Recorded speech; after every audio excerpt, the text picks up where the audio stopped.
하나의 영상을 보면서 들어갈게요. Three experimental prisons 잘 across the 보이시죠? country that were built in the 1970s. 저기 멀리 보이시죠? Architect Harry 삼각형. Weiss designed it 이게 as a 뭘까? triangle, so each cell could 이게 have its 무슨 own floor-to-ceiling 건물이지? window. 의아하죠. He also turned the 근데 이 prison's 뭐 roof 주황색 into an 입고 막 exercise yard. 운동하고 있잖아요, 사람들. 예전 분들은 혹시 뭐 프리즌 브레이크 뭐 이런 거 보셨을 때 나오는 그거 아닌가요? 그죠? 죄수들이에요. 그러니까 수감되어 계신 분들이고 여기는 교도소입니다. 교도소. 메트로폴리탄 코렉셔널 센터 MCC라고 하는데 뭐 왜 이 도심 한가운데 교도소가 있는 거야? 그리고 왜 삼각형이지? 무슨 생각으로 이걸 만든 거지? 이런 이제 궁금증들이 피어나는 거죠. 이 교도소 MCC의 목적이 뭐냐라고 보면 지금 현재 재판 중인 사람들, 아직 형이 확정되지 않은 사람 중에 도주의 우려가 굉장히 높은 사람들을 여기다가 구류시켜 놓는다고 하더라고요. 법원하고 위치 되게 가깝죠. 진짜 뭐 걸어서도 갈 수 있는 거리라고 하더라고요. 도시 한가운데에 임시로 도주 위험이 높은 사람들을 이렇게 구금시켜 놓는 곳이구나. 이유는 알겠어요. 그죠? 도심 한가운데 이런 게 있다. 다음 의문점이 이어지죠. 무슨 일로 삼각형으로 만들었을까가 궁금해지더라고요. 근데 복합적인 이유가 있는데 가장 실리적으로 현실적으로는 이유가 명확해요.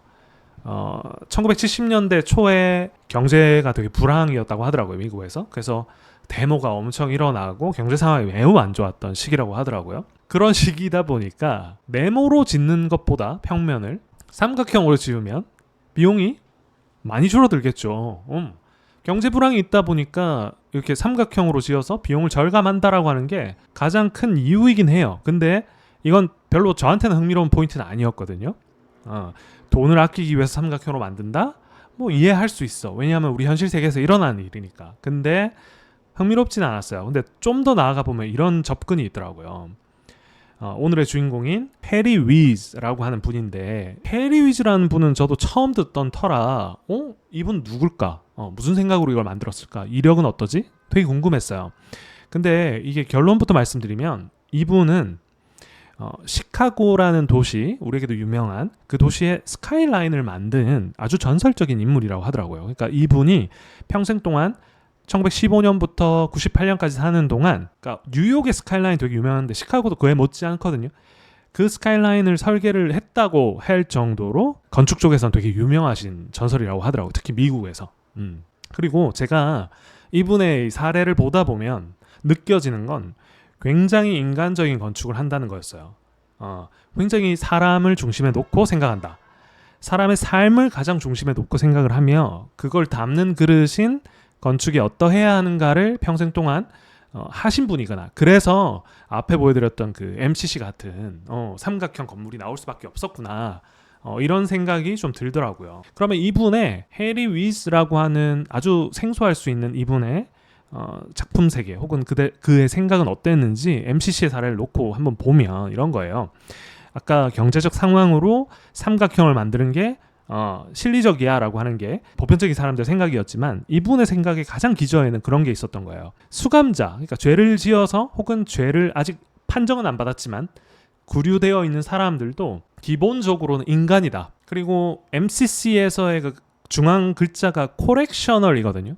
교정, 행동 교화 이런 뜻이에요. 그러니까 비록 잘못을 했건 안 했건 여기 들어와 있는 사람들이 교화되기 위해서는 평소에 갇혀가지고 막 벽에 둘러싸여 있는 것보다 창밖으로 일상의 중요한 순간들, 일상의 평범하지만 아주 소중한 것들을 계속 매일 볼 수 있어야 한다. 즉 창이 있어야 된다.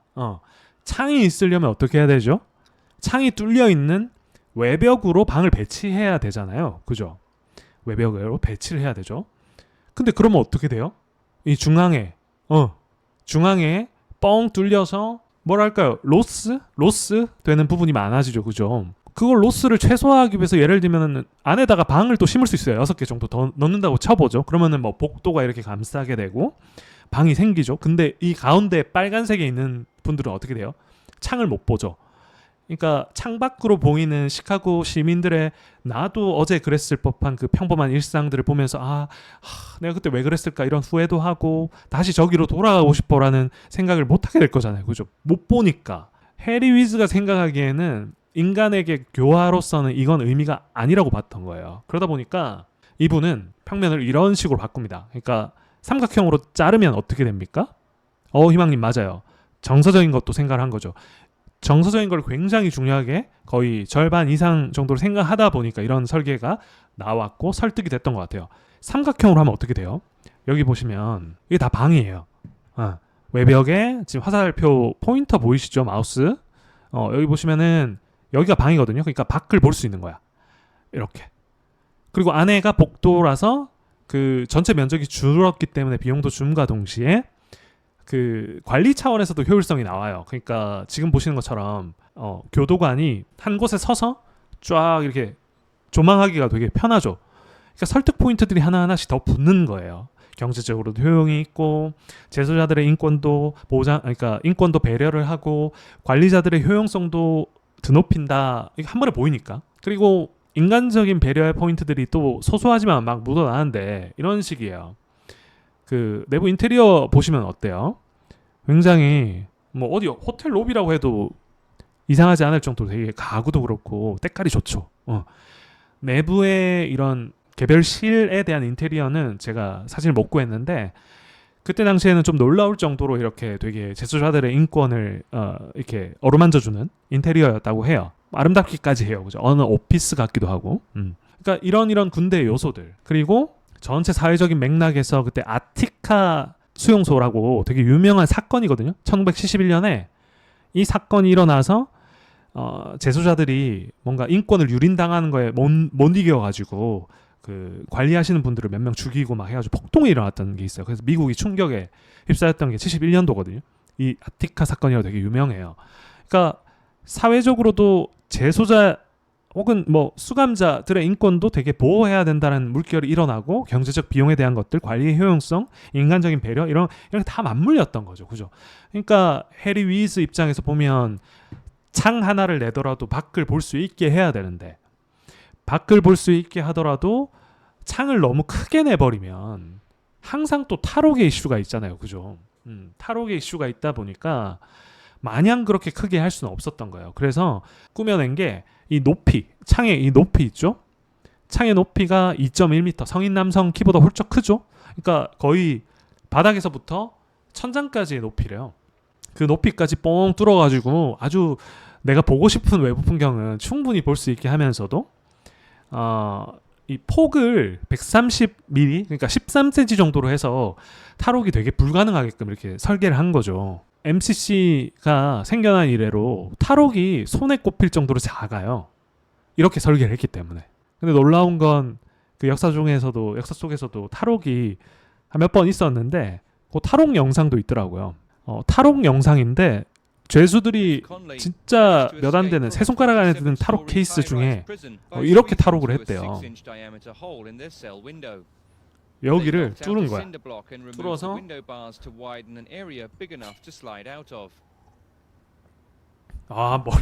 머리만 나와도 탈옥한다. 이렇게 탈옥을 했다는 거예요. 그래서 갔대요. 심지어 이거 줄을 타고 줄은 또 어떻게 구했는지 모르겠어요. 근데 나와가지고 근데 한 며칠 만에 잡혔대요. 시카고를 벗어나지 못했대요. 그래서 아무튼 해리 위즈라는 사람의 전체적인 이 작품만 놓고 보더라도 저는 굉장히 인간적이구나라는 걸 느꼈다는 거고 사람이 하루아침에 이게 이런 성향들이 나오는 건 아니잖아요. 그러니까 일생에 걸쳐서 그가 겪었던 혹은 그가 참여했던 프로젝트들을 살펴보다 보면 삶의 결이 좀 드러나게 되고 해리 위즈가 했던 인터뷰들을 몇몇 마디 그리고 했던 작품들로서 제가 좀 판단해 본 거는 있다. 그러니까 이분의 제가 어떻게 보면 관심법이죠, 그죠? 그렇지만 제가 해석한 바를 좀 보여드리고자 합니다. 앞에 보셨던 MCC는 이분이 환갑의 나이 때 거의 작업을 한 거거든요. 60이 넘었을 때 작업을 한 거예요. 그러니까 인간적인 게 어떻게 보면 집결돼서 총합이 이렇게 나온 거겠죠. 근데 이분의 생애를 한번 쑥 스쳐가면서 한번 같이 보도록 하죠. 20대 때 졸업을 하자마자 솜이라고 하는 건축 쪽에 계신 분들에게는 전설이라고 하더라고요. 저도 이 회사에 대해서 자세히 몰랐었는데 이번에 알게 되면서 굉장히 대단하고 느꼈는데 스키드모어와 밑에 적어놨죠. 오잉스 그리고 뒤늦게 합류한 존 메릴 그거의 앞자를 따가지고 솜이라고 하는 회사고 역사가 1936년도부터 시작을 된 회사다 보니까 작품들이 어마어마해요. 그래서 제가 이걸 일일이 다 가져오지 못할 정도로 굉장히 대단한 회사구나라는 걸 단번에 느낄 수 있었는데 뭐 대표적으로 저 한 2개 정도를 보여드릴게요. 이게 레버하우스라고 뉴욕에 있는 빌딩이거든요. 이게 왜 의미 있냐면 1952년도죠. 1952년도 언제입니까? 우리나라로 치면은 6.25 전쟁 날 때잖아요. 그죠? 그거 뭐 딱 2년 뒤인데 그때 이미 이런 고층 건물이 뉴욕에 들어섰다. 뉴욕에 들어선 첫 고층 건물이라고 하더라고요. 레버하우스. 그래서 그만큼 의미 있고 역사 깊은 곳이에요. 2000년대 초중반에 리모델링을 해가지고 뭐 일반 뉴욕 시민들 혹은 관광객들을 위해서 또 엄청 멋있게 또 레노베이션을 했더라고요. 근데 이 건물도 솜에서 했다라는 거고 아마 이 건물 보시면 또 잘 아실 겁니다. 브루즈 할리파. 이것도 솜에서 한 거예요. 그래서 제가 씻지 않은 사례들은 굉장히 많고요. 아무튼 이런 회사가 있다. 이 회사가 했던 프로젝트들은 언제 기회가 되면은 또 한번 다뤄보고 싶더라고요. 저도. 이 회사에서 30대 초반까지 이제 해리 위즈가 근무를 하고 경험을 쌓아요. 그러다가 드디어 독립을 합니다. 30대 초반에 독립하기 좋을 나이죠. 32살에 자기 이름을 딴 이제 회사를 창업을 해요. 창업을 드디어 하고 회사에 소속돼서 뭔가 할 때와는 달리 이제 자기의 철학이나 이런 게 프로젝트를 선별하는 데 들어가겠죠. 그죠? 나는 이런 프로젝트 하고 싶어라는 생각이 투영이 될 거니까. 그래서 30대 초반에 이런 회사를 만들고 그때 당시에 뭐 주택이라든지 이런 걸 수주해서 많이 해요. 그러다가 해리 위즈의 전생에 걸쳐서 가장 걸작이라고 평가받고 이후에 많은 유수의 프로젝트들을 할 수 있게 된 성공적인 프로젝트를 수주할 수 있게 된 프로젝트를 하게 됩니다. 그게 1960년대에 그 워싱턴 메트로 시스템, 그러니까 우리로 치면은 서울 뭐 지하철 이런 시스템을 만드는 프로젝트가 굉장히 길게 이어지거든요. 거기에 참여를 해서 여기 보시면은 펜타곤 시티라고 여기 오른쪽에 역 이름 보이시죠? 여기 역사를 직접 설계를 해서 만들기도 해요. 그러니까 여기 역사가 대표적인 거고요. 그 외에도 뭐 다른 이 메트로 시스템 프로젝트 안에 여러 개 참여하시더라고요. 근데 아무튼 40 중반에 비로소 커리어 하이, 피크를 찍는 이 프로젝트를 하시게 되고 여기서 지금 보이시는 이 아치 형태의 콘크리트 벽이 있죠. 이거를 이제 건축 양식으로 치면은 브루탈리즘이라고 해요. 그러니까 거대한 콘크리트의 어떤 덩어리감을 아주 잘 살린 그런 걸 이제 브루탈리즘이라고 해서 그 사조가 있거든요. 양식이라고 할 수도 있고 그런 건축물을 선보여요. 그래서 이게 제가 찾아보니까 그 미국 건축가 협회에서 매년 이제 한 150개 정도를 선정을 하더라고요. 프로젝트를. 그 당시 2000년대 중반이었나? 그때 150개 선정을 하는데 이 프로젝트가 해리 위즈의 프로젝트 한 106위 정도가 됐었고 브루탈리즘 콘크리트 건물 중에서는 거의 유일했대요. 그만큼 역사적으로 의미가 깊은 프로젝트를 40 중반에 드디어 하게 됩니다. 그래서 지금도 남아있다고 하고 한번 저도 언젠가 한번 가보고 싶습니다. 그래서 이 프로젝트를 하게 되고 비로소 정부 관료들, 정부 프로젝트들 막 따내면서 이제 골라서 할 수 있을 정도가 되는 거예요. 이제 성공 가도를 시작하게 됩니다. 그러면서 이제 성공을 하게 됐으니까 내가 고르고 싶은 프로젝트를 할 수 있을 거고 그러면 어떤 프로젝트를 하지라고 놓고 봤을 때 그 사람의 성향이 드러나겠죠. 성향이 이렇게 드러나요. 그러니까 시카고에서 기념비적인 그 건물들을 복원하는 사업들을 막 하기 시작합니다. 그러니까 50대 때 들어가지고 지금 보시는 건물은 그 루즈벨트 대학에 있는 그 오늘날로 치면은 복합 컴플렉스 같은 강당도 섞여 있고 그런 건물이라고 하더라고요. 그거 무려 1889년도에 만들어진 건물이고 이 건물을 이제 복원하는 프로젝트에도 참여를 하는 거예요. 그러니까 이게 왜 중요한 거냐면 도시를 바라볼 때 이 해리 위즈는 그렇게 본 거죠. 새롭게 기술 적용해가지고 뭔가 만들고 엎고 막 부수고 하는 거 되게 좋지만 인간이 생활하는 도시가 더 인간적으로 되기 위해서는 어떻게 해야 될까를 생각을 했던 것 같아요. 새로 생겨나는 세대들이 예전에 어떤 사람들이 만들었던 유서 깊은 건물을 또 오늘날의 관점에서 볼 수 있게 만들어줘야 하지 않을까라는 생각이 되게 강했던 것 같거든요. 그래서 실제 이 프로젝트뿐만 아니라 시카고에 있는 뭐 자연사 박물관이라든지 한 번쯤 가보신 분들도 있을 것 같아요. 혹은 뭐 심포니 센터라든지 뭐 1800년대 후반, 900년 초반 이런 건물들을 리모델리 복원해 진두지휘를 하세요. 그쵸, 희망님. 역사가 있는 도시죠. 시카고가 뉴욕과 함께 뭐 마천루들의 어떤 경쟁으로 되게 유명한 도시이기도 한데 뉴욕만큼의 역사성을 가지고 있는 이유는 사실 이런 해리 위스 같은 인간의 현재, 과거, 미래 뭐 이런 것들을 복합적으로 생각하시는 분들이 있었기 때문이 아닐까 저는 생각이 되더라고요. 그래서 이런 분들이 만든 복원한 건물들이 아직까지 남아있다. 굉장히 유서 깊은 거죠. 그죠? 개발 논리로 이것만 했으면은 남아있지 않겠죠. 그죠?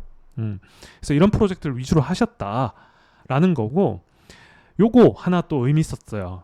그러니까 1970년대에 이게 뭐냐면 프린터 로우라고 하는 예전에 인쇄 공장들이 즐비했던 거리거든요. 그거를 인쇄업이 이제 몰락을 하다 보니까 다 부수고 새롭게 만들어야지 할 수도 있잖아요. 근데 정말 이거를 잘 살려서 그 미국의 비싼 주거 형태 혹은 오피스 형태, 뭐 로프트 같은 것들을 만드는 프로젝트로 바꾼 거예요. 그러니까 우리로 치면 성수동이라 보시면 돼요. 옛날에 공장이나 이런 걸로 쓰던 거를 탈바꿈시켜서 되게 부동산 가격도 올리고 뭐 이게 좋은 건지는 모르겠습니다만 경제성을 입증했다고 하더라고요. 그러니까 이런 프로젝트들을 주로 하시는 거예요. 그러니까 정말 도시를 사랑하고 어떻게 하면 도시를 좀 더 멋지게 만들까에 대한 고민을 많이 했던 걸로 좀 보이는 거죠.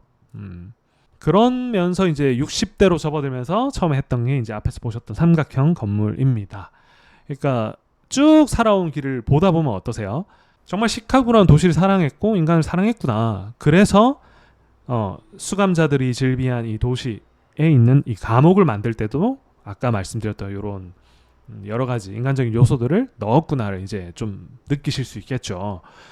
그래서 오늘 이 라이브를 통해서 참석하신 분들이 그 해리 위스라고 하는 분에 대해서 좀 알 수 있었으면 좋겠다. 건축가 한 분을 또 재밌게 알게 됐구나를 느끼셨으면 좋겠고, 작품이나 프로젝트를 할 때 내가 어떤 생각을 가지고 임하는가는 생각보다 많은 변화, 그리고 긴 변화, 생각보다 긴 변화를 이끌기도 하는구나를 좀 얻어가셨으면 합니다.